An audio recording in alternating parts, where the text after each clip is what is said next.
This is something that I find missing from a lot of stories that feel like they're trying to be suspenseful, but really there are not serious consequences to the characters failing or the characters stumbling or making mistakes.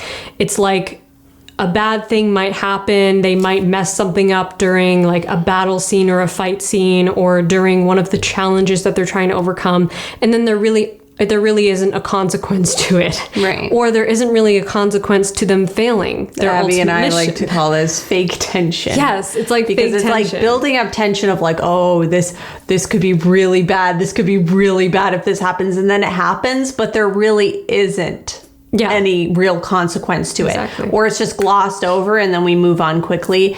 And what that does is it makes your reader kind of desensitized to the suspense you're building. Yes, exactly. Like, oh yeah, this is going to be just another, oh, is something that, but it's not really a big deal. And then we move on. Yes. So you don't want to abuse your reader's trust by crafting suspense only to have it be no consequence, because that's really what suspense is like, okay, is there going to be a big consequence to this thing? Right. If after a while, if you have it be no consequence ever, or really nothing, it's just very mild, it's not really a big deal, then we stop feeling suspenseful about it. You know what I mean? It's like, when we see Captain America get pushed off a high building, we're not really in suspense. We're like, oh no, he's actually going to die, because we've seen this happen so many times where nothing, he just sort of gets up and brushes himself off. So it's like, you have to kind of judge like, okay,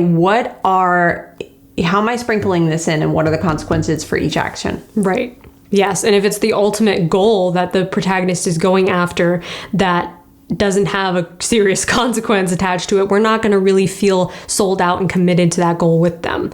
And we're not going to understand why they're pursuing it.